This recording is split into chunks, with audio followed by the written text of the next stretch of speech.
Hello, my name is David Martinez, and I'm here today with Neil Cantrall, Assistant Professor of Education at George Fox. And we're going to talk about his experience living and working in a Muslim country.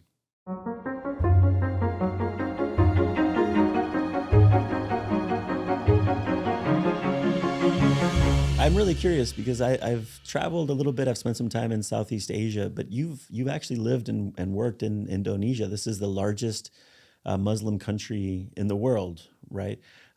I've only traveled in and out more as a tourist, but what's it like to live and work in the largest Muslim country in the world?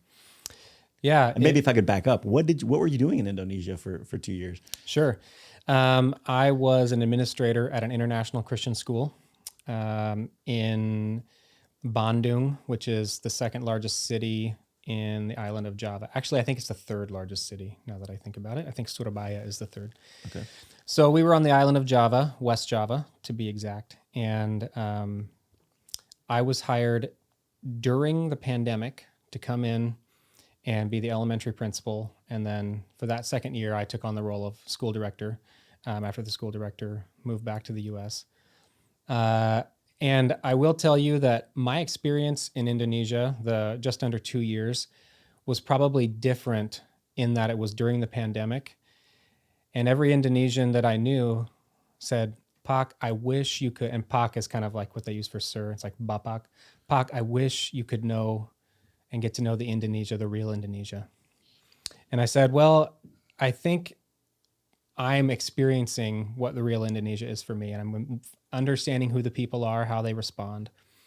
It was a bit intimidating going into the largest Muslim nation as an American Christian, just because of all the different information we're fed through our media about the Islamic world. It's hard not to have a little bit of a rough layer around you when you go into a place like that as a Christian, thinking, oh, am I going to be scrutinized? Should I just be very careful about what I say? Should I be nervous about, explosions and bombs and things that you see everywhere? It turned out to be the complete opposite. I have never been in a safer place than Indonesia. I have never been in a place where I've been treated with so much kindness, so much hospitality than Indonesia. And I know I was told this ahead of time that once you go to Indonesia and you live there, you're going to fall in love with the country, you're going to fall in love with the people and the food.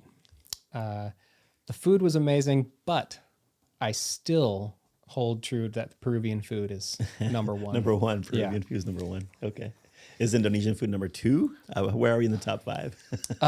Definitely in the top five. Indonesian food is delicious. It's a sweet, spicy food, and it has no other. I can't compare anything else with it. Different than Indian food, different than Vietnamese food, right. Korean, Japanese, all different. So that's a little bit of a sidebar. Yeah. It's funny how, when you travel, I also have been categorizing my, and it is very personal. It's very individual, right? Where you ended up eating, how long you spent there, and so forth. I still maintain I have top three. I don't know if you make me put them in order. I don't know if I could, but my top three are Peruvian, Spanish, Spain, Peru, and South Korea. That's my top three. Those are excellent ones.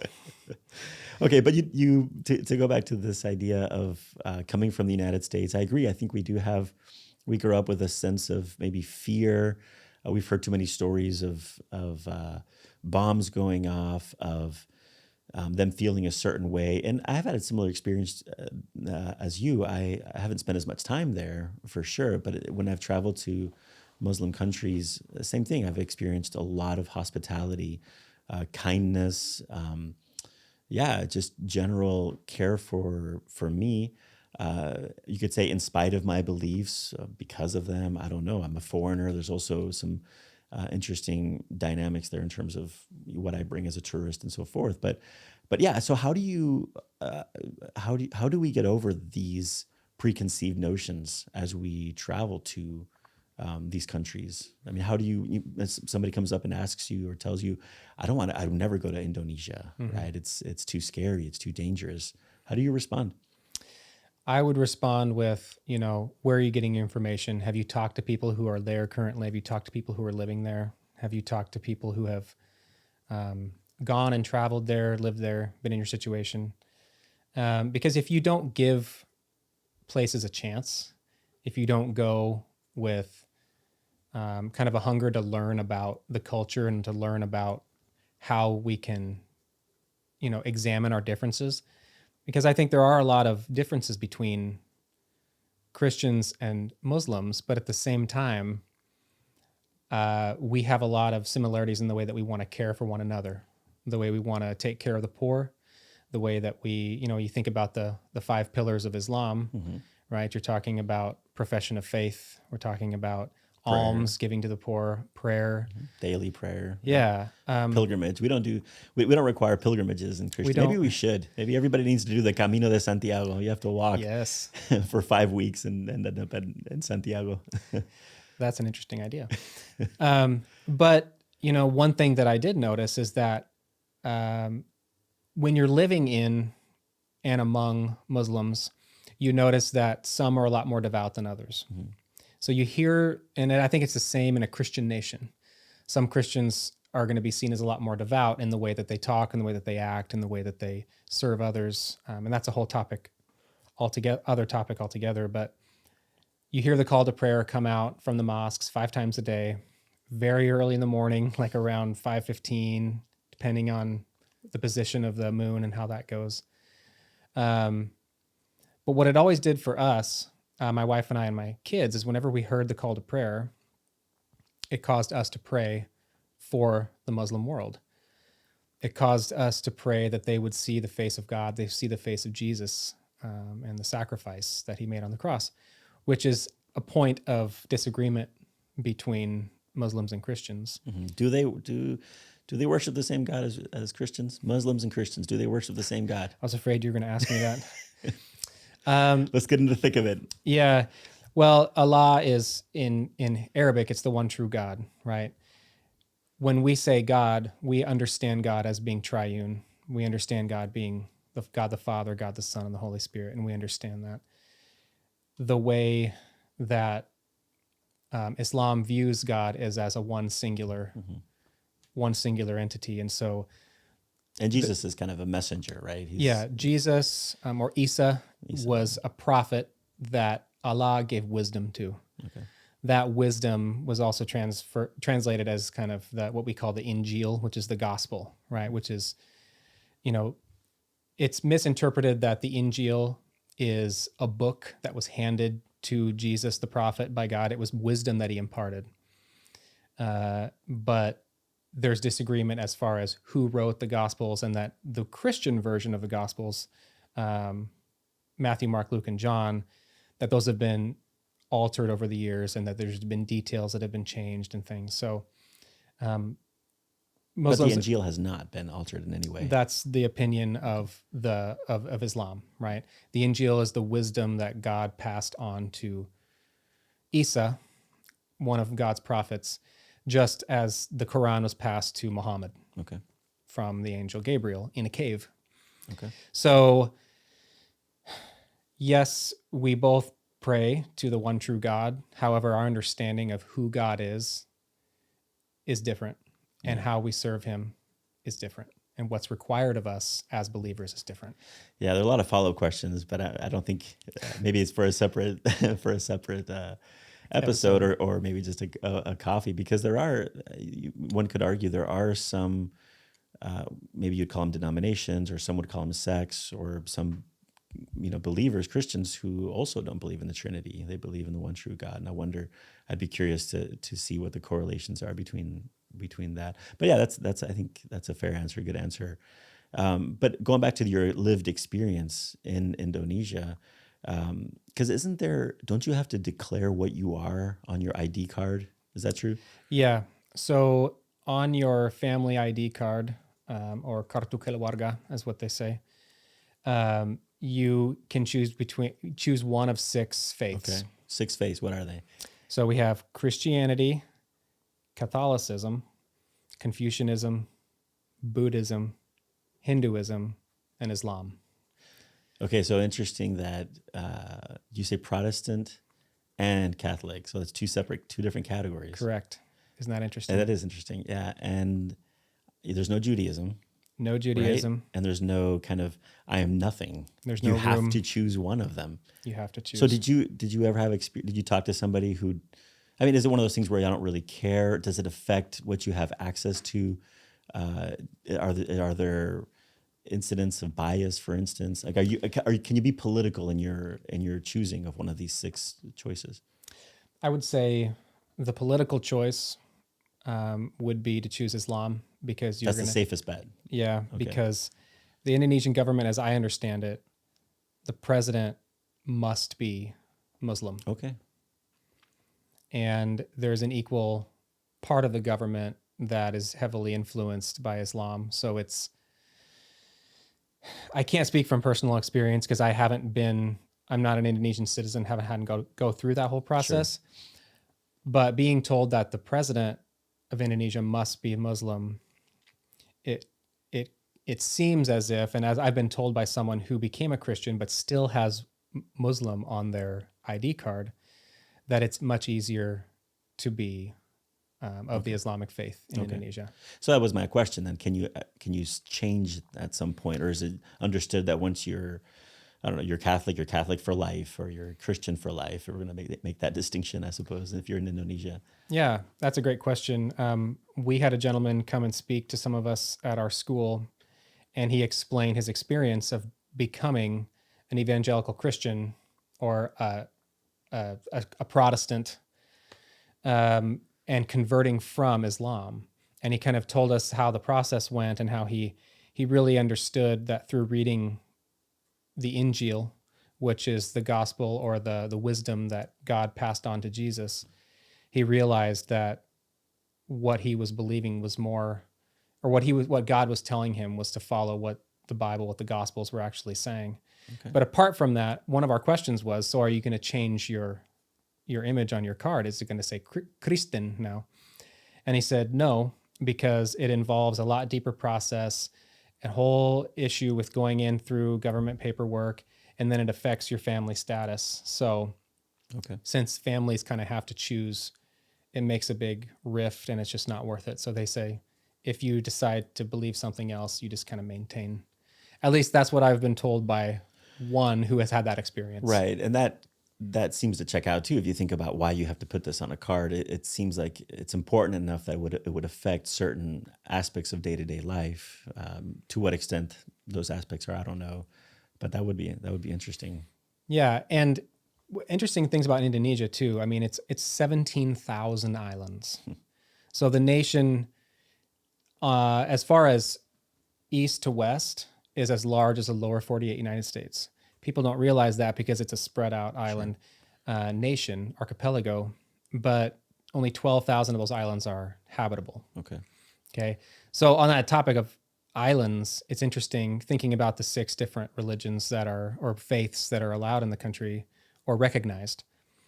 The island of Bali, which many people mistake for being its own country. Yeah. It's like, oh, you went to Indonesia? No, I went to Bali. You went to Indonesia. Bali is a Hindu island. So when you land at Ngurai International Airport, everything changes. Landscapes, you don't see mosques, you don't see women wearing headscarves. You see a completely different landscape. You see Hindu Well, you see temples. a lot of tourists for sure. Yes. During the time that we lived there, it was during the pandemic. So a lot of the streets were empty and it was a very, very distorted reality, which actually we loved because there was no traffic. But it's a beautiful island, beautiful culture. But So you lived in Bali as well. You spent some time. no, but we got a chance to travel there. Okay. Mostly because during the pandemic, we weren't allowed to leave the country. Okay. So we had to find someplace in Indonesia where we could, go for a Christmas holiday or go for a summer holiday. And I've been living overseas too long when I call it a holiday. And so we would go to Bali. And this is a funny story. I'm rambling here. It was our last Christmas break. My oldest son, He said, "What are we going to do for Christmas break? Don't tell me we're going to Bali again." You've been too many times. This And I is said, "Bud, you're going to think about that statement at some point you're gonna and regret say, that statement. I don't know who's ever said that." Anyway, That so that's the experience that I have. yeah, you've been to 'Cause I've Bali. been to Bali as well. In my experience, I think I went into it. This goes back to something you said earlier, and I encourage people to travel as a way to be wrong. And let me explain real quick.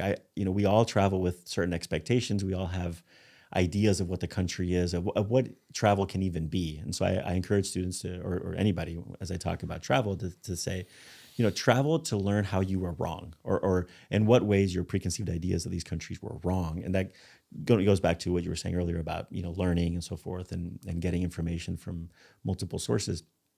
And so that was the experience for me in Bali. I expected, I'll be completely transparent and honest, even if it does bring shame to my person, perhaps a little bit, but I expected, I'd seen things, and I expected it to be a much more kind of spiritual experience, right?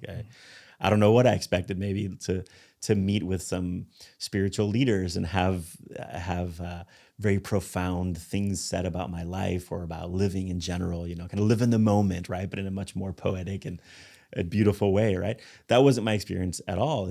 I was surprised at how many, and we're in the southern part of the island. It was short. I was there for 5 days or so didn't really get a chance to delve really deep into the culture. Had I had more time, maybe I would have had those experiences. I don't know, but that was my experience, and so I had to kind of step out of what I thought that experience would mean.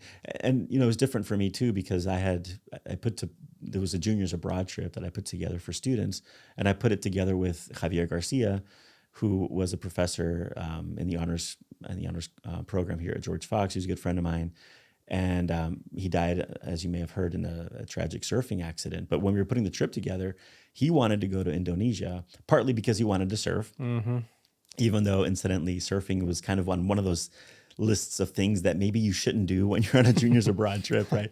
But we're kind of like, well, we'll give them a free day. It'll be like and you can go do whatever you want. And if you want to go surfing, you have to sign these waivers and stuff.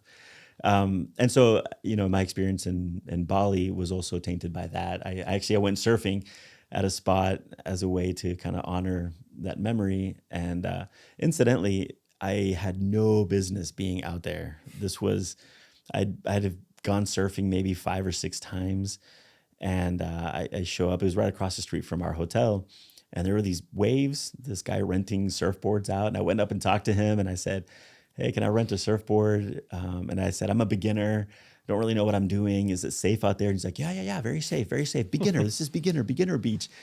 And I thought, okay, cool. Even though the waves looked massive. So I go out, and try to catch a couple waves. I caught 1 or 2 waves, kind of sort of half stood up. But then I came close to not coming out of that as well. I remember one wave, the riptide, I just getting pummeled. And I just remember thinking, am I ever going to come out of this? Like, when does this end? And finally came out. My shirt had been ripped off, no idea where I was. And it was it was a scary moment. But at the same time, it was nice. It was right around sunset, and towards the end of the night, it was nice to be out there kind of thinking about my friendship with my friend and enjoying that moment. Maybe that's as spiritual as I got in Bali, but Yeah, interesting that you say that because I was communicating with your co-leader there at the time for that trip. Christy, She gave me a Dr. AJ, pin. yeah. She gave me a pin of where you guys were staying. And I had told her, this is prior to hearing any of this story from you. And I said, wow, that's where I almost died surfing. And she's like, oh no, that's terrible. And then having heard this from you, so it's Legian Beach in Kuta or Seminyak area. Similar experience. I go out there, but I had gotten used to surfing when I lived in Peru. I would go down and surf after work all the time. So I was used to, having that feeling of being in the spin cycle a bit, but having the buoyancy of a wetsuit and coming up and finding my board. So I'm not a good surfer by any means, but I enjoy it. And I've done it quite a few times. So I went out to that beach, guy renting boards. I look at it and he's like, okay, yeah, I just want, like a 8.5 foot board, 9 foot board, just something big and foamy. He rents it to me. I walk out there. the red flags just blowing in the wind, which means riptide. The red flags are always up. But I'm like, well, as long as I have my board, I'll be okay because I can always find my board and be safe. So I go out there. I'm by myself. My wife and kids are playing at some pool somewhere. And I go out, maybe catch a couple, roll through it.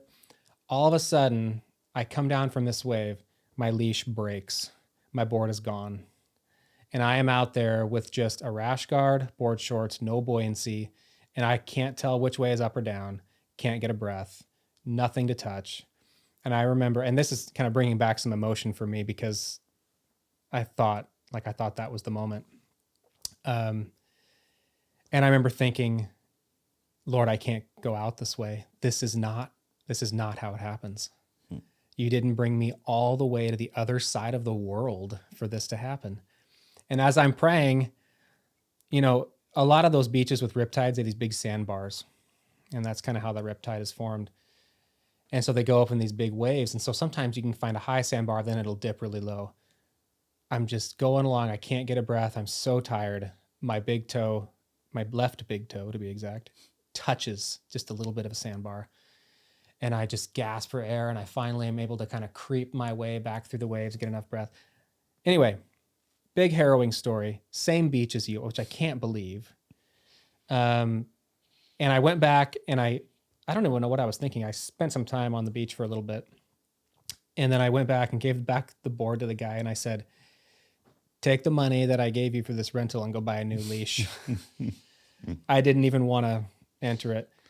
So that's a sidebar. The same beach. Yeah, I agree. And I think when you travel, you do put yourself in situations, they say one of the one of the biggest dangers in travel, it's not often talked about, is water.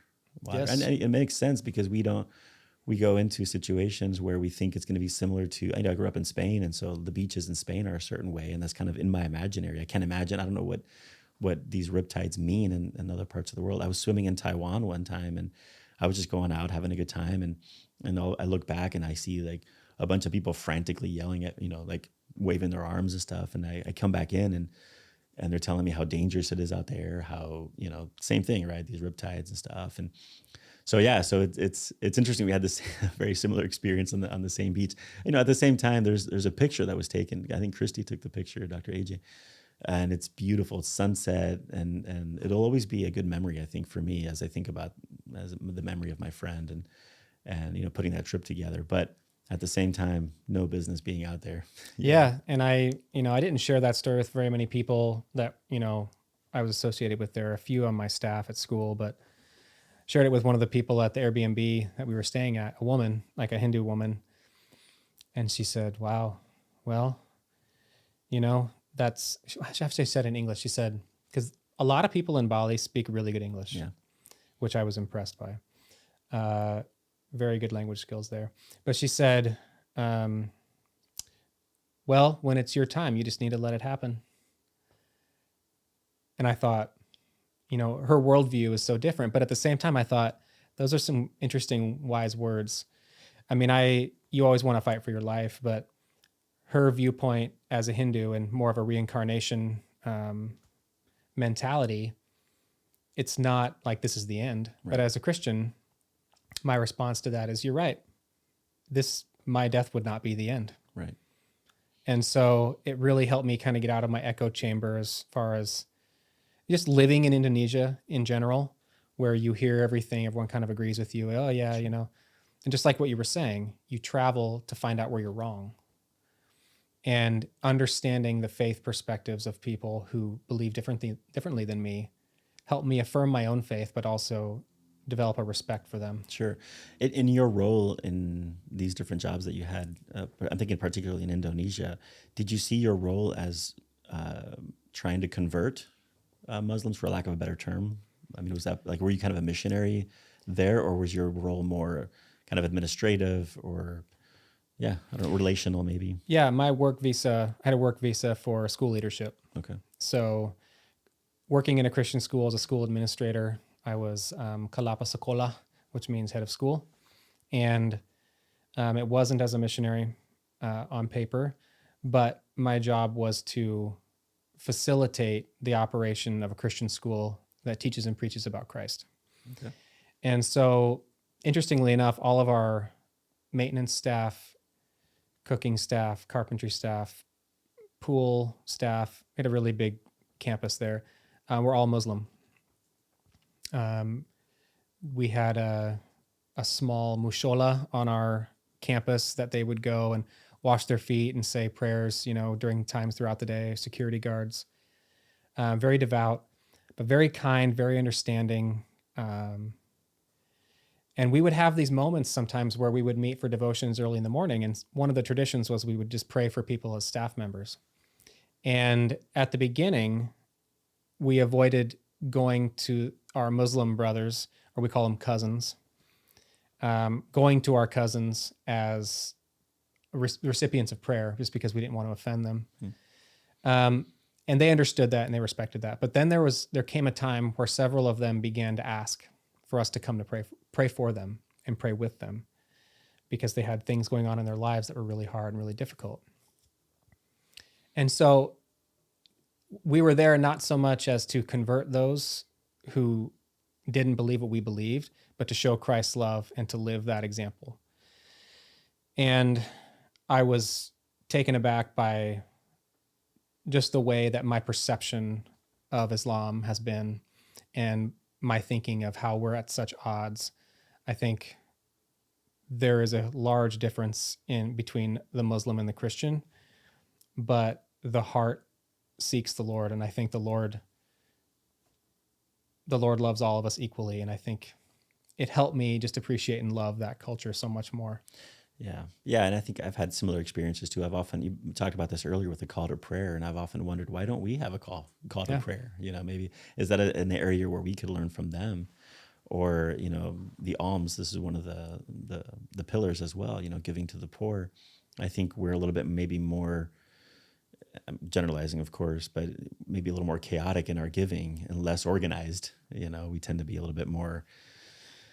Well, again, can't speak for everybody, right? But we can be a little bit more capitalist in that sense. Pull yourself up by your bootstraps. This is what Jesus would want you to do. Right. Like fight for yourself. As opposed to caring for. And you see this in Scripture, caring for the widow and orphans, orphans as well. So I think, and I'm encouraged by what I hear, because that's been my experience as well. I just haven't had the experience that you've had, but in traveling to these countries that before going, we have these ideas or preconceived notions that are then completely, the experience is much different. Mm-hmm. Again, with the hospitality and the kindness and great conversations around things like faith and, whether we get into the weeds about the differences in the God that we serve. Is it the same God, different God? I think a lot of the lived experiences can be very meaningful and impactful.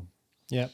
And that's not to say that I wouldn't get in trouble by police or the government if I was going out trying to convert a Muslim to Christianity or to any other religion, because I think that proselytizing, as I understand it, is illegal. But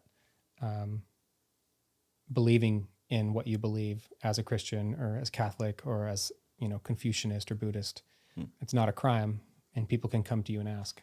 You spent time in Bangladesh as well. Was your experience similar there as well? Yeah, Bangladesh. I had the privilege of being there for about, I'd say, 8 days. This was right before the pandemic hit. I was able to go on a team of 3 other guys working on ways to use business as mission and finding ways to cultivate enterprise into helping serve the poor of that area and teaching about Christ. So we got to go into Bangladesh, and it's much more of a closed country. You can have Christian churches there, but they're heavily monitored. You aren't allowed to speak about any business in public related to Protestantism or the Bible. It's one of the most unique countries I've ever been to, probably the most unique, in that even when you're in the center, in Dhaka, in the capital, you just see so much desolation.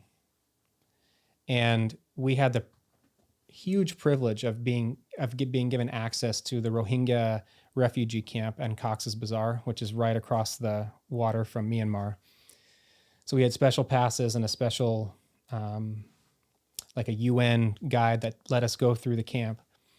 And basically all these people in this camp, it was like, I don't know if I can get my math right. We can fact check me later, but I think it was like 2 square miles and it was over 1 million people. Wow. And it was one of the saddest and most difficult things I've ever seen, because these are Muslims that were exiled from Myanmar, which is a Buddhist nation, as I understand it. So they were sent away, and they're refugees living in Bangladesh at this camp. And at first, a lot of organizations were allowed to come in and help, Christian organizations, relief organizations, but slowly and slowly they've been kind of cut off, and only certain ones have been allowed. But I was told by the group that we were working with that they do have midnight to 2 a.m. to 3 a.m. teaching sessions, they call them. And that's when these secretive missionaries are able to, and these are Bangladeshi, Bangla men, teaching about scripture to these Muslims. And I have a lot of, pictures and footage from this. And I was told, and this was in January of 2020. And I was told that I can't really share many of those just because of the sensitivity of it. Sure. We also got to visit Jeshore, which is a very heavy stronghold for the different teaching schools for young students who are learning to be good Muslims and learn Islam and learn to become imams, which are like the Muslim school leaders. So fantastic experience, heavy experience. I was hoping I'd see a tiger when we were out in the jungle, but I didn't. But I was told they were out there. Maybe next time. I am familiar with Myanmar or Burma, and Bangladesh is definitely on the list of countries I haven't been to, but I want to visit. But again, going back to our original conversation about traveling to these places where the impression is, be careful, it's dangerous. Like your experience in Bangladesh was rather safe. It was very safe. Yeah. And I would recommend people to give it a shot. I mean, I'm thankful that I had a chance to go there. And if I had the opportunity to go back, I would. Yeah. Because, the people are incredibly hospitable. They love that you're visiting Bangladesh. They love that, you're, giving into that tourism economy, which is very small. Right. And, outside of Dhaka, sorry, hit the microphone there. Outside of Dhaka, I mean, it's beautiful. Yeah. I mean, it is just green, beautiful landscapes. These ships that they have resting on the beach in Cox's Bazar looks like these scimitar swords that are just something out of a story. I mean, that's amazing. Feel like you're just really in a different place. I love these comments because I talk to people who have impressions of, or they have countries they want to visit, and I'm always curious why they want to go to specific countries, and it's because they've heard a story. Yeah. So my hope is that our listeners will be, intrigued enough with Bangladesh that they'll want to go. In my mind, Myanmar, Burma is one of the most beautiful countries I've ever visited. I've been to, over 50 some odd countries, and I always get the question, what's your favorite one? What's the best one? And I try not to be a country counter per se, because it can diminish the experience. And then you get into kind of this idea of traveling for the sake of traveling as opposed to learning about culture and so forth. But in my role, I get this question often enough, right? And my go-to answer is always Burma, Myanmar. And my hope again is that somebody who's never heard of Burma, never thought of it, maybe this is the comment that says, and they start investigating a little bit. Maybe the same thing will happen in Bangladesh. I want to return real quick to Indonesia, though, because the book I have to recommend is A House in Bali. And it's a book that I've used in class right before going on the juniors abroad trip, actually. And it was mixed reviews. I'm not going to lie. Some students didn't appreciate it as much. But I like it because it's a foreigner living in Indonesia, and he's a musician. He's trying to learn a little bit about the music, and so it's a musical book. He buys a house, and so along the way he kind of makes some typical mistakes that you would make as a foreigner. So it can cause you to think about how you travel, how you engage with a different culture, especially as you think about spending a long time there. Because he's thinking long term. He wants to buy a house. So that's my recommendation: a house in Bali. Yeah, and interestingly, you as a foreigner, you cannot buy land, but you can buy a house, but you just don't own the land that the house is on. Interesting. I wonder what So only if you're an Indonesian citizen can you own land. Okay.